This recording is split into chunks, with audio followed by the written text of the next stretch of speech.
Tonight, one of the largest mental health hospitals in the state remains closed, and we are getting a better idea of what led the state to take unprecedented action against Clearview Behavioral Health. When the state shut it down back in September, that came after 20 months of nonstop reporting by Denver 7 Investigates. Chief Investigator Tony Kovaleski is back tonight with the inside story. This is abusive.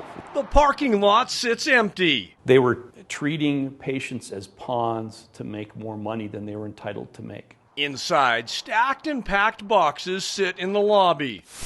The state suspended its license and shut it down. And one by one, patients were relocated. This is not just neglecting people, this is abusing patients. Attorney Jerome Reinen now represents several former Clearview patients and their families. That facility needs to be closed.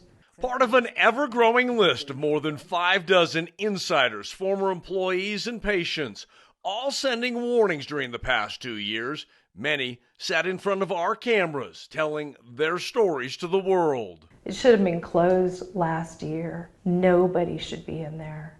It's been a long time, and it finally happened. She was one of the first insiders to speak out during her time working behind the doors of Clearview.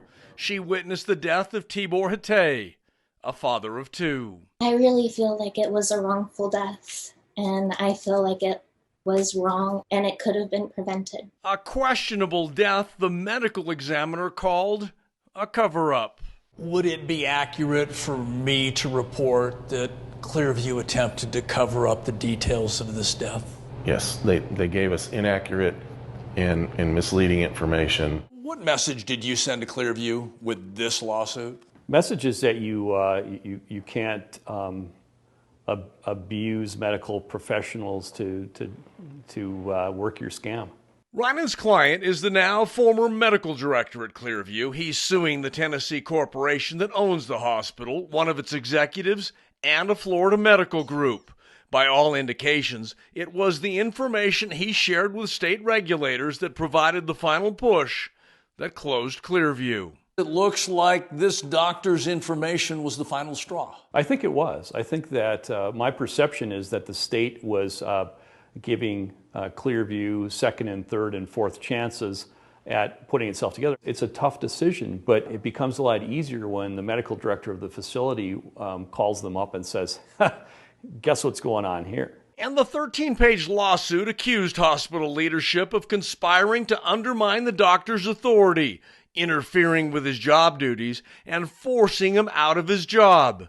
The lawsuit also says out-of-state doctors were paid excessive salaries to admit and hold patients longer than necessary without a proper assessment or consultation with the patient.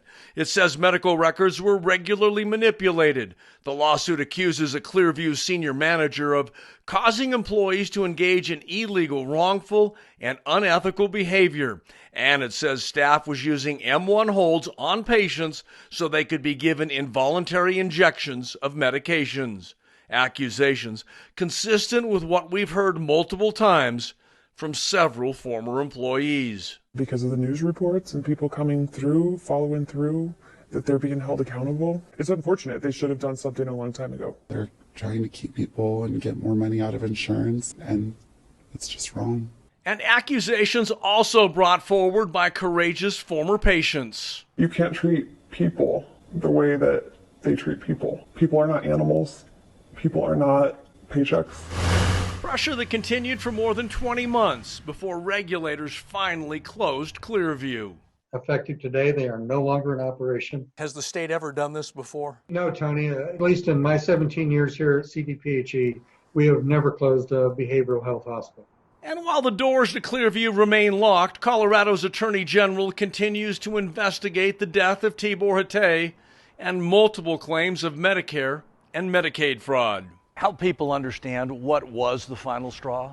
It's cumulative for sure. Previously there were sanctions for the sorts of issues you reported on, but it was this final straw of failing to protect patients during the time of COVID that led the state to say, we can't have this anymore, we need to close them down. It's a decision that resonated all the way to Colorado's governor. I hope that for all the providers, This is a wake-up call about the seriousness of their responsibility to meet the needs of their patients. So now, after nearly 2 years of serious accusations, Clearview's owners are facing challenges in the civil courts, challenges from ongoing state investigations, and the mental health hospital's reputation has been forever tarnished. The state has basically closed the doors. There's nobody at Clearview anymore. Is that closure for you? Absolutely. Hopefully it can't happen again. You started an investigation. I filed lawsuits, and enough people have come forward to make the health department finally step in and do something that they should have done 2 years ago. It's a little bit late, but it's the right thing. Clearview's legal team will have an opportunity to respond to the lawsuit's accusations in court. We also reached out to Clearview's corporate office in Tennessee and its attorneys here in Denver, offering both an opportunity to respond to our reporting. Our calls and our emails have not been returned.